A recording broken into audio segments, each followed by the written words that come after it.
Hi, this is Gary Collins, the creator of the Primal Power Method, and I'm here today with Nicole Hellendorn, the creator and owner of the California Paleo Kitchens.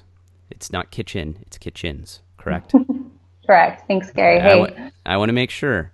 very specific. Thank you. Yes, and I want to let everyone know that this will be a continuing, ongoing series that we're going to do about all things paleo, primal, and just health and wellness in general. So be looking out for these. I will be posting them on my blog, and Nicole will obviously be sharing them as well, and they'll be on YouTube. So we're pretty excited. And today Yeah. we're going to discuss, since it's the new year, about the difficulties and how hard it is to change in anything. But obviously we're going to be more specific on health and wellness today, but it could get into a couple other things. You never know with us. It always does. Yeah. So, I mean, for you, what do you see when you have new clients? Obviously, it's the first of the year, and you're probably getting an influx of newer clients who are trying to change their ways. What do you find is one of the biggest stumbling stones with changing and getting on the health track?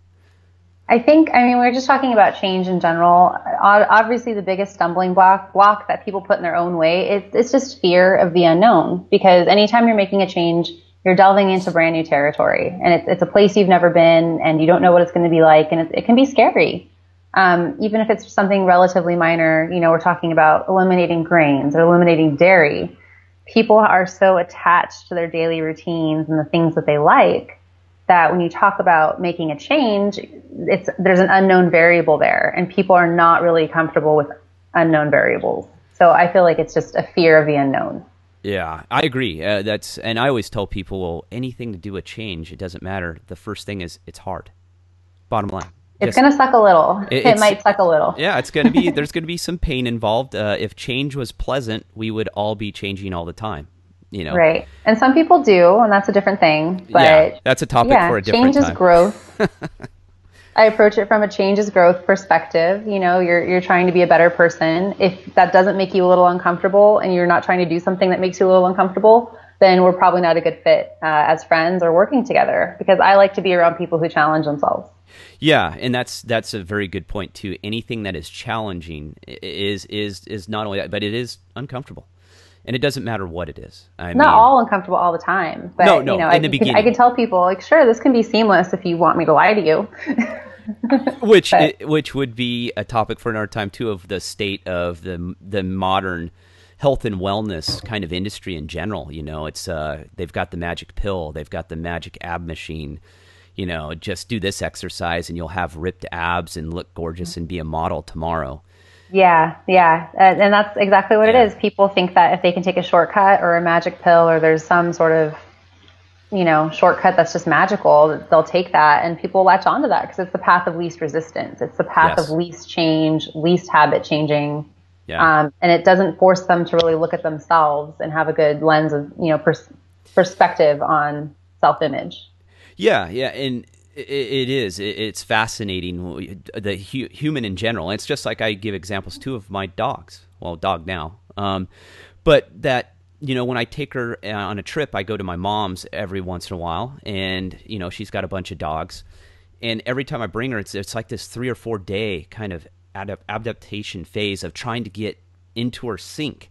My dog is out of her daily routine, and it's really messing her up. She won't eat. She won't go outside, and she gets into this weird, and that's the same thing with humans and animals in general.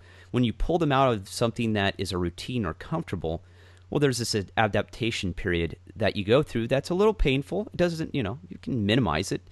But once you realize that and you're truthful to yourself and you realize, okay, I'm going to make this change. I'm going to be healthier this year. I'm not going to go to the gym for 2 weeks and quit like I did last year.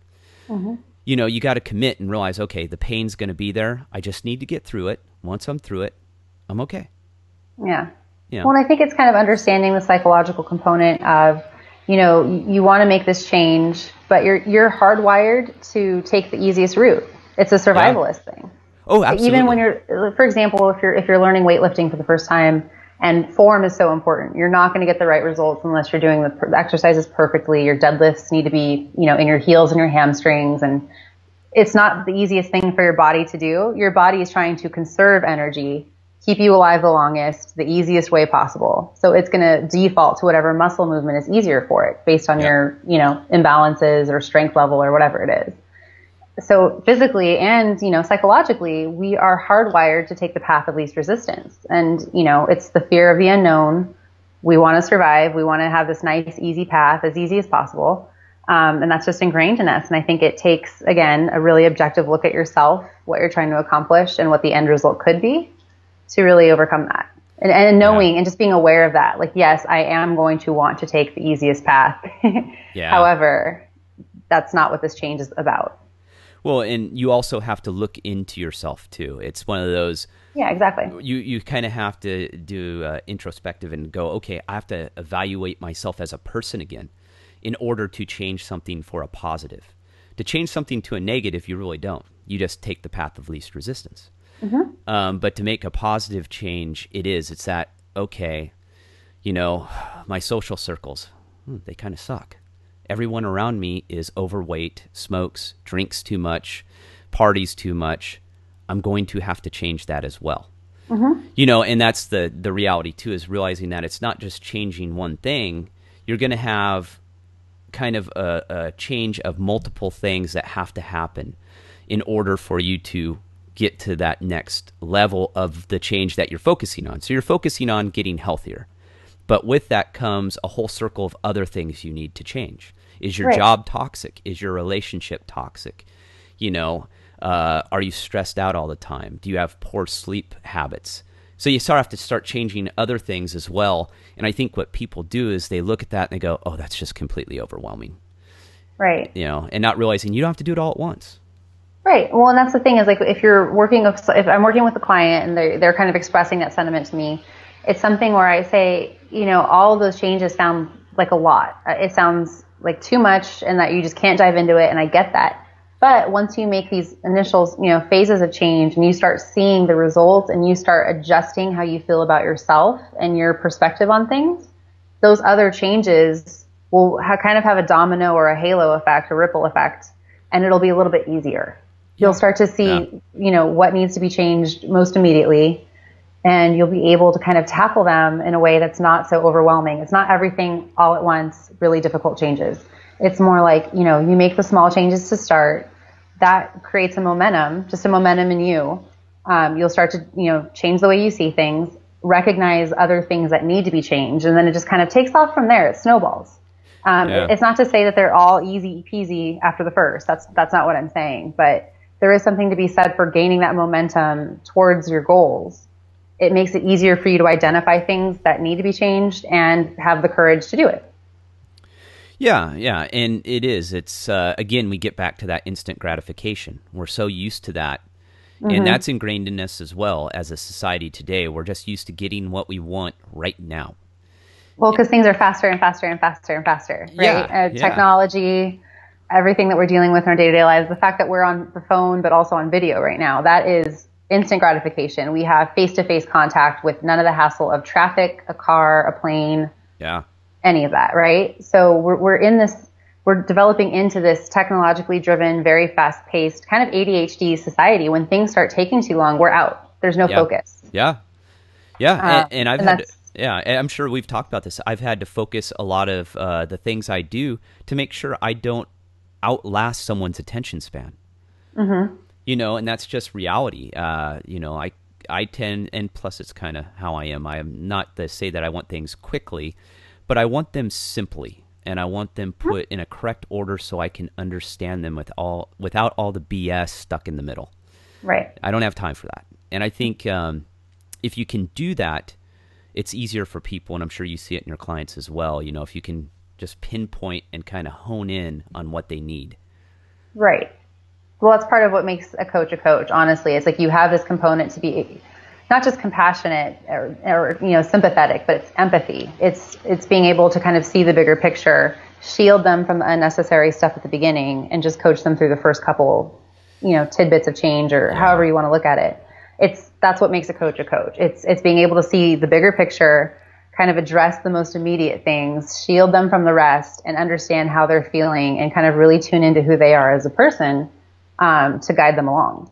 Yeah, and that's very important. You used a very important word, empathy. And I think that is something that I don't even know if is in the American dictionary anymore, to be honest with you. I mean, I'm being dead serious. I think that, especially in this business, as I get more and more frustrated with it at times, that people don't look at the client as a person anymore. They don't empathize what they're going through.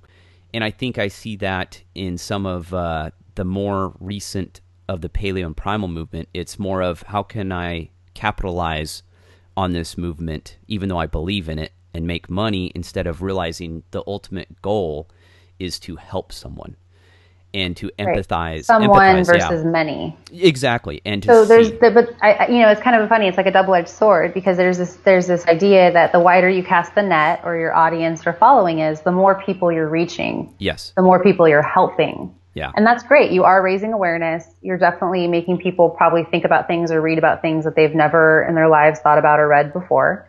But there's a difference between that and being able to relate to someone and build a rapport with them and gain their trust and understand what's really underneath all of their issues. And not to get too touchy-feely woo-woo, but that's kind of what it is, and that's kind of what it's about. Like, I do that for people. I anticipate their needs. I am a coach. I'm not here to just, write a book for thousands of people. It'd be great if I could, individually help thousands of people. It'd be great. But it's a little bit different. It's just taking it to a more intimate place and a more personalized place. And that's kind of where I like to go. But there's nothing wrong with, again, raising the awareness, casting the net. I get that. But the capitalization thing, that's a whole nother topic. Yeah, and you have to. You're totally right. If you want to affect the greatest amount of people, you have to spread a wider net. You have to. It's the way you do it. And that's why I've always emphasized in my writings, and how I do it, as you kind of know, is I try and make it very personal. And I write from a personal kind of touchy-feely a little bit in my writings, because I want them to feel like that I'm there for them, because I come from, a background of athletics, military, and law enforcement, but also I've coached and, I work with clients. But I want that same kind of feeling to come through in my writings, as opposed to it being just information.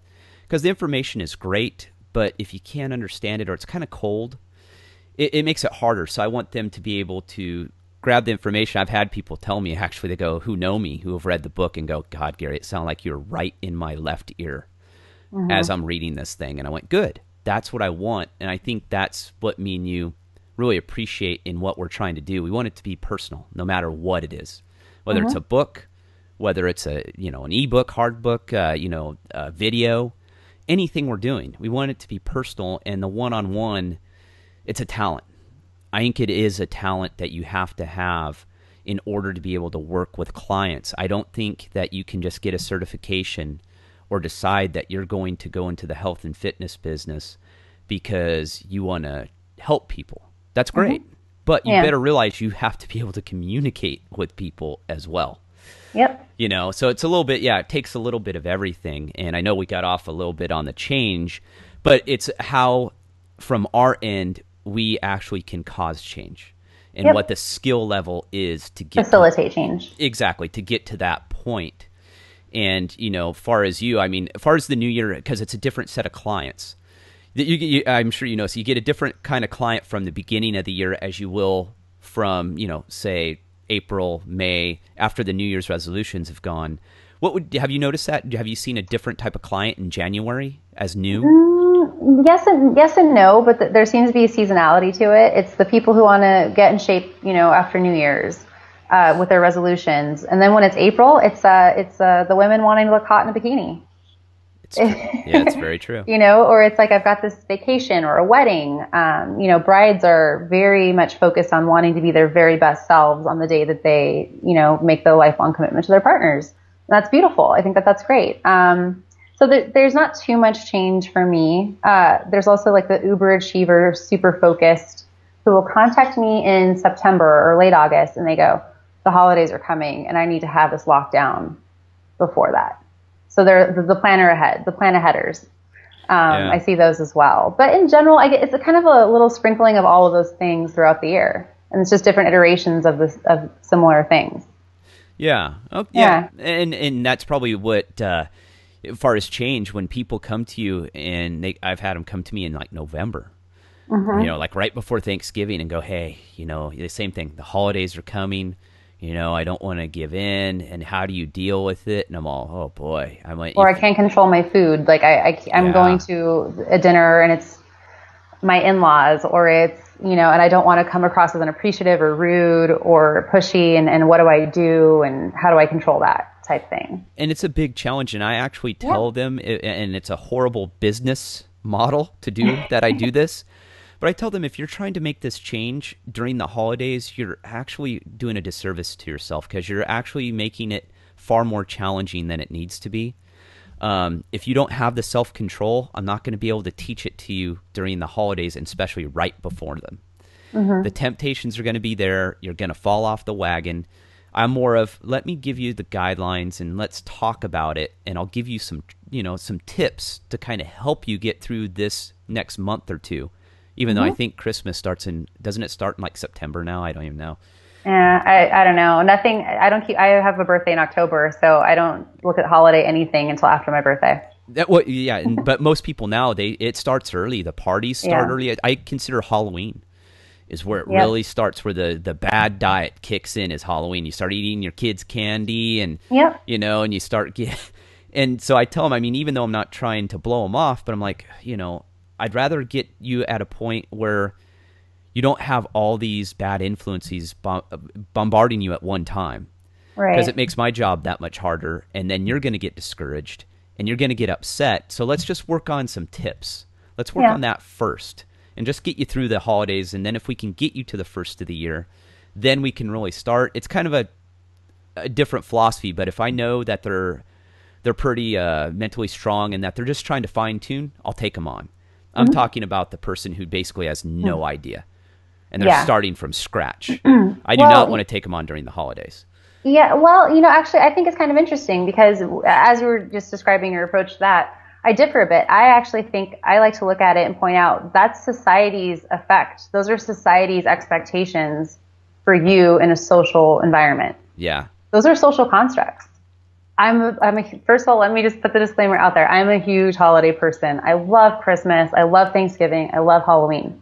Me too. But Me too. I got to throw that in there. I'm not a bah humbug. I love, no, of course. yeah. But in general, you know what? I have to sometimes tell people, and when I think about it, the fact of the matter is society doesn't necessarily want you to be your best self. There are these societal constructs and expectations that are placed upon you, and it's not about you being your healthiest, best self. Yeah. It's about a prescribed idea of what it means to be happy or what it means for you to be on the right track. So you kind of have to look at that and say, what are my expectations and wants for myself versus what, is society and people around me trying to tell me I should be or I should want, and that's part of when you're making this change, you'll start to see which environments and which people and which relationships got to go. Yeah. So And yeah, I think when you're talking about change, the kind of societal expectation around that is a big thing for a lot of people. well, and a lot of people, they realize too, I'm sure you deal with this, is you can actually, the outside influence of your friends and your family upon you making that change in health. I mean, this is a poor example, but I was watching Pawn Stars last night, one of my favorite shows, and Right. anyone who's familiar with it, Chumley, they're all big. I mean, all of them are very overweight, the entire Hmm. family. And Chumley's not related, but I think he said he was 330 or something like that, and he's young. I think he's in his Good 20s. boy. Yeah. And he lost 75 pounds. And he was trying to get everyone else to eat healthier, and seeing how they were trying to influence him negatively and telling him how crappy his food Tempt was. him. Yeah, Yeah. and say, why do you eat that stuff? Oh, God, it tastes horrible. What are you doing that for? Hmm. And that was a perfect example, though, of what people go through. And that's another challenge in It's peer change. pressure. It's peer pressure beyond, the infomercial or after school special. It's beyond. It's peer pressure. It's bullying, but it's in a completely different context, and it comes from people that are really close to you. It can be Yeah. family members who don't understand what you're trying to accomplish or what you're trying to achieve, and they think it's just a bunch of BS. And they can be not so nice about it, because your family Yeah. has a way of kind of getting to the core of things. Well, And push buttons, for sure. exactly. They can definitely push your buttons. And it's kind of interesting because these people that you really care about, that are a big part of your lives, might not respond so kindly to what you're trying to do. Yeah. And that's a bummer. That's a huge bummer for anyone trying to make Yeah. a change. And it's hurtful. It's like you have to look at who's around you and if they support you or not. Well, and I don't know about you, but I deal with it with every client, and we always have to have a sit down about their friends and family and the influence they're going to have. And that again goes with change, because again, that's that ripple effect. You think you're only changing your health and diet, but in reality, you're probably going to have to change some friends. Right. And you may have to change how you interact with some of your family members too. You may not be able to, if you had your, 3 times a week you ate, met for a meal that was really bad, that you guys, who prepares or whatever. This happens in some people I know. And I go, well, you may have to actually only do that once a week and skip some of those events, because it's going to continue to influence you. And it's hard too, because now the people who are resisting your change, you're trying to change them as well at the same time, because you want them on board with what you're doing. So there can be, it turns into this huge. But then I try to coach people that you don't want to be that person. Exactly. It's like, do your thing and do you, and you know what you're trying to accomplish. That doesn't mean you got to get on your soapbox and like decry everything that someone you love puts in their mouth. Typical lead by example. Yeah, exactly. I think that's the fastest way to alienate people. But it's funny because when you're talking about change, it's really about relationships. It's about your relationship with yourself, your relationship with food, your relationship with your family, and all those cultural influences. This is why I tell people, I never set out to be a life coach, so to speak, but I can't talk to you about food without talking about where you come from and who you are and what your family does. Yeah. Because food is so ingrained in all of that. So it's all about the relationships that you have and tweaking what needs to be tweaked. Yeah. Well, it's very simple. It is, food is life, and life is about food. I mean, that's what it is. And it's just what type of spin you put on it in your paradigm. And how it interacts, and getting people to understand that, this change, it's not just change for health and to look better. There's so much to it. I mean, health, of course, but with that comes so many different things, the mental change that comes along with it, because your body completely, as far as the biochemistry, changes. Your gene expression. I mean, understanding that at the genetic level, your body changes through diet. And people go, no. I go, yes, trust me on this one. And that genetic effect is going to have a hormonal effect, which is going to now change your attitude, your behavior, how you feel, how you act in certain situations as far as stress. And catching that there's so much more to it. And once they grasp it, I go, if you can just give me 2 weeks, I prefer 30 days. If you can get to 30 days with me, you're over the hump. You're over the hardest hump there is. And that's a challenge too, is to tell them you got a 30-day challenge basically. But it's not but it's not over. I just need the 30 days to get you on the right track, get you detoxed, get your body starting to head in the right direction, and you feeling better. Yep. And the challenge, probably the biggest challenge I'm sure you deal with is too, is they're going to feel like crap at some point. Yeah, we talked a little bit about that in our interview, but the sugar detox is real, y'all. It's scary. I've had a lot of clients feel really, really bad. I'm actually needing to get back to a friend who's going through the detox right now, and email him about, he's telling me he's eating like raw vegetables and it's like raw broccoli. Ooh. I'm like, dude, what are you doing? Oh God. I hope is he married? I bet no. I was going to say that would be a rough relationship. A rather gassy and bloated one would be my guess. Yeah. Yep. So he needs help. So it's kind of funny. It's because, he's a friend. So it's not a client that I've been talking to about this all along, but kind of out of nowhere, I get this email today and he's like, can you help me? Yeah. Oh. And I'm like, cool. You're trying to make a change. And let me tell you, it's probably pretty painful right now. And you're kind of wishing you hadn't done it, but, power through. This is what you can do next. So I actually have one of those emails in my inbox as we speak. Well, with that, you're right. Just thinking, I never thought I would be in this position either, as you are. And to realize, that, I'm actually changing people's lives. And don't get me wrong, I did in law enforcement, but it wasn't for the good usually. But and having a real effect. And with that, understanding that me and you had our own challenges we had to go through. Oh, yeah. It's not like we just decided one day that I know all this stuff and I'm going to tell you how to do it. It's like, no, we had this path that we had to follow. Yep. And we made a lot of mistakes along the way, and they were painful, but we came out the other side in order to help ourselves. But then at the end realized this was hard. Why was it so hard? How can I help people make it easier? Yep. And that's, so to think, I always try to explain to them too, that, hey, you're not on an island. You're looking at someone.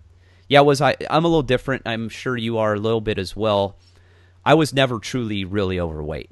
I didn't have, the beginnings of type 2 diabetes. I didn't have hypertension. I had different like allergies, asthma. I had the typical, but it wasn't all the other things that a lot of people are going through today, because I was always very athletic. And I had weight standards and, things I had to deal with in the government, which wouldn't have mattered. I was an athlete anyway. But so I have a little different skew on it. And so my challenges were different. So, but to tell them that just because I wasn't overweight doesn't mean I didn't go through the same things you're going to go through. I still lost weight, and I still lost a significant chunk that I didn't think was overweight. Right. I'm probably, I would say now, about 13 to 15 pounds lighter than I used to be when I thought I was perfectly healthy. The lens of self-perception and how you see yourself is really interesting. I don't know if you'll know about this or not, but there's a show called What Not to Wear, and they deal a lot with people's body image issues in clothes, like in how to dress them, what's flattering for their shape and what's not. And they really try to make everyone feel beautiful and great in clothes and confident, which is, I think, a really noble thing. And they do this one exercise especially this happens a lot with women who are somewhat significantly overweight, maybe 20 to 30 pounds or beyond that. And they have them like draw themselves on a board. Like, you draw how, what you think you look like and how big you are. And I'll be damned if 9 times out of 10, the woman has drawn herself about twice as wide as she actually is. Wow.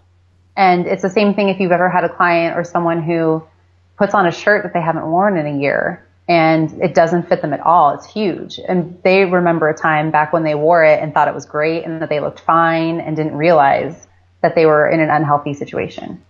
So it's really funny, like the kind of tricks you can play, your mind plays tricks on you about yourself. This lens of self-perception is a really interesting thing. Yeah. And sometimes it works in your favor and sometimes it does not. And you kind of have to address that as well. Yeah. And that still ties in. That's a challenge in itself, because now you really have to know your relationship. Know yourself and get that straight. You're in a battle with yourself at that. Totally. And that's what this is all about. I mean, in the end, because that's who is going to decide this for you is you, not anyone else. Nope. And that, I do not know that show, but there might be a good reason why. It's pretty girly. It was on TLC and it just ended. It was on for years and years and years. But it was called What Not to Wear. Oh man, I loved that show. That's me though. I like that kind of stuff. But no, that's a perfect tie-in though. It's something that is a show that you would not expect to have influence, but it actually does. It teaches you some valuable lessons upon your body image, self-confidence, and change, and understanding that, I've seen shows similar to that. I'm sure I know of, maybe I have seen it. I don't know. But for that, and understanding that your body, it's tough because you got to look at it in the mirror every day. Yep. And you don't notice the changes as much as other people do. So that's another challenge, is you think you're not making progress, but you really are. You're making great progress. Yep. You just can't see it because you're looking at yourself all the time. And if you have poor self-esteem or, body image issues, well, it's going to be even worse. So that we got to take on that challenge as well. We got to talk our way through that and help them out. And that's another thing with experience as a coach and understanding and having empathy, is that you can talk them through that and help them. And that's why I'm a big, big, big proponent of before, during, and after photos. I make all of my clients do them. They fight me on it. And some of them refuse and they will not do it. But all the ones who do it after they're done, they go, God, I'm so glad I did that. Because they get to see this drastic change. Otherwise, they would not maybe have seen it as much. And to realize the huge leap they just made and that they're not done. Everyone who I get to the after photos, and it's very hard to get them to let me put them up too. I don't blame them. But that they get to that end, they go, okay, my goal was to lose 25 pounds. And then they're all, I lost 25. I'm not done. Right. Yeah. They go, okay, I got this. You know, I get it now. And yeah, it's just a different situation, and it's knowing and being able to work with different types of clients. But I also like to emphasize, and I'm sure you do this as well, I just don't work with people who are overweight. I work with people who look, as you look at them, you'd go, wow, they look great. Mm-hmm. But it's not just about the look. They don't feel good. They have all the issues we always talk about, the, headaches, migraines, sinus infections, asthma. Health issues, digestive issues. Digestive issues, the bloating, the gas, IBS, possibly Crohn's. I mean, the whole gamut. And I've worked with several people that way, that you would look at them and go, you don't need any health advice. But to understand that is another challenge. You think you're okay. Well, that's a different level of self-awareness. People who seek out help, coaching or any sort of like fitness training or nutritional counseling when they're of a normal weight, I'm usually pretty impressed by that, because we are so fixated on weight and appearances in this country and in our society that it takes a different level of self-awareness to understand the difference between being at a healthy weight and being healthy. Yeah. And that's where you get and sometimes people who have been skinny or thin their whole lives, no matter what they eat, they're just one of those genetic freaks. They will never make any significant health changes because they don't visually have something they want to change. Do you know what I mean? Yes. So it's kind of a different struggle for people who've never been overweight in their lives. Yeah.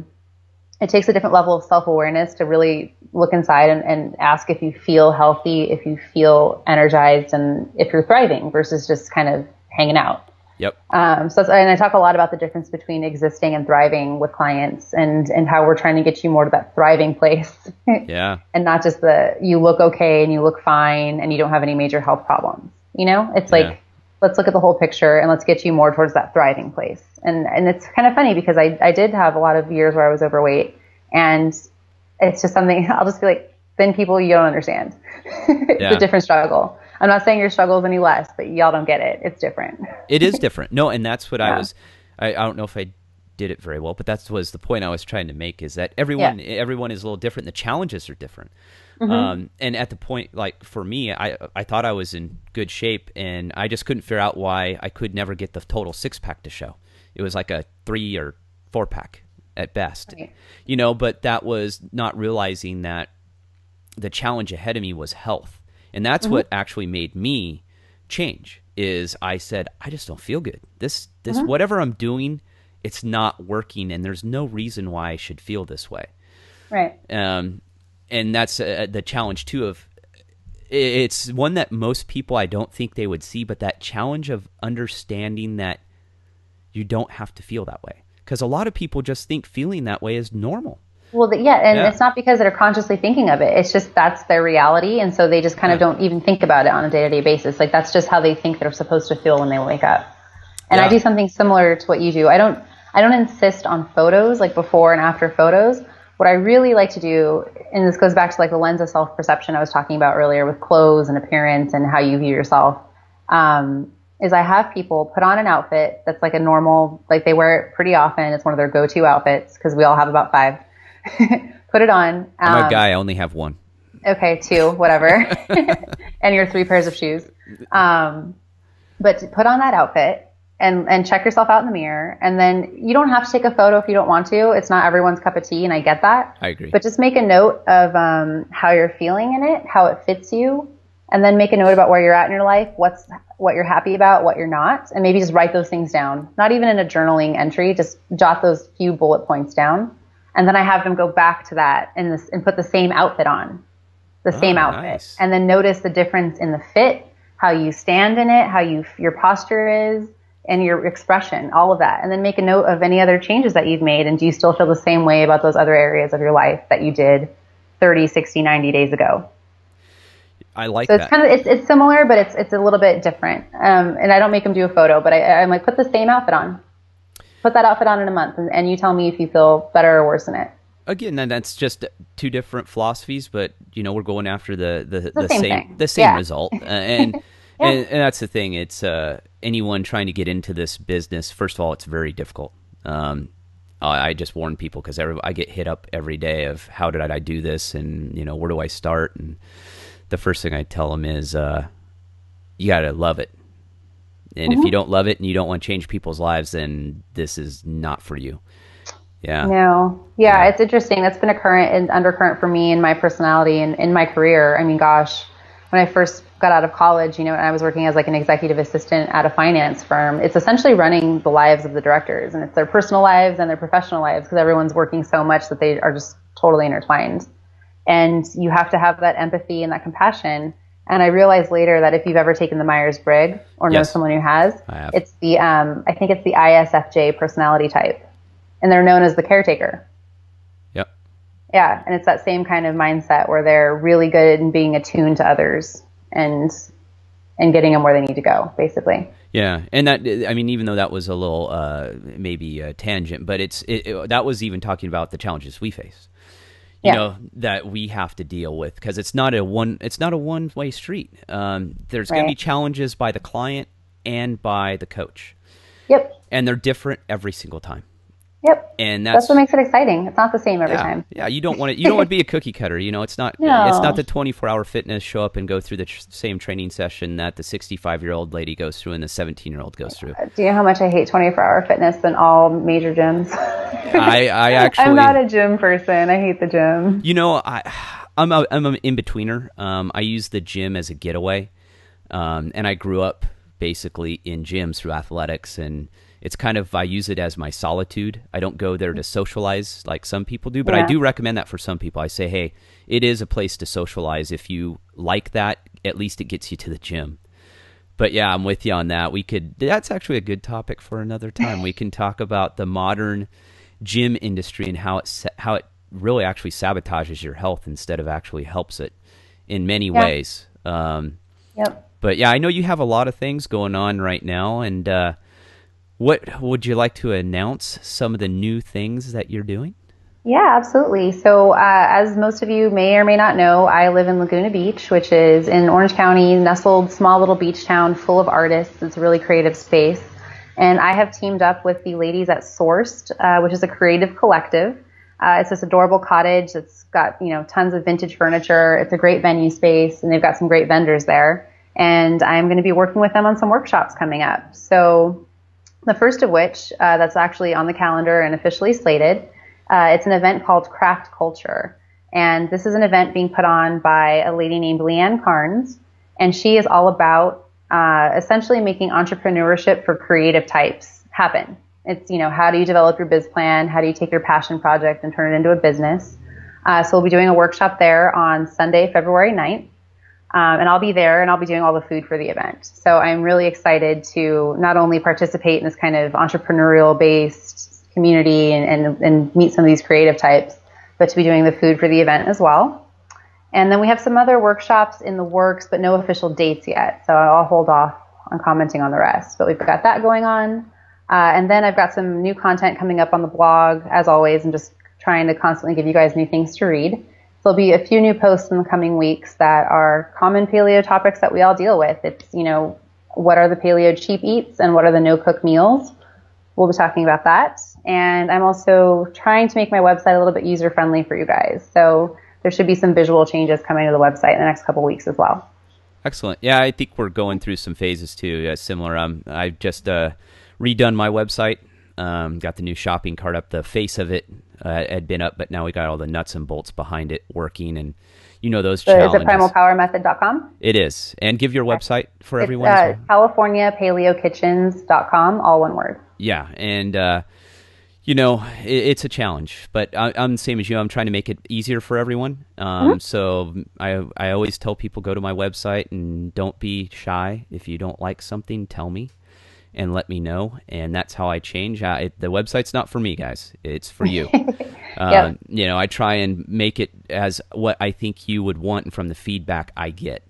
And that's why I provide the products I provide. I'm sure you do the exact same thing. We've talked about that. So, it's the feedback. And that's Yeah. what we thrive on. We both do. We're very open. You're not going to hurt my feelings. No, absolutely not. We're not delicate little flowers. No, and I can be. Every once in a while I crawl in the corner and cry. But I cry once every 3 weeks at least. It's called an entrepreneurial breakdown, and it happens every 2 to 3 weeks like clockwork. Yeah, matter of fact, that would be a good one too, because there's a lot That's another topic. Yeah, there's a lot of entrepreneurs out there. Yeah, so yeah. But I appreciate it. And like I said, I want everyone to know, like I said, we're going to be doing this regularly. We haven't figured out our schedule Not quite yet. Not quite yet. But we'll see how the response is. And always feel free to give us topics, too. If there's something you specifically want to hear about or us to talk about, just let us know.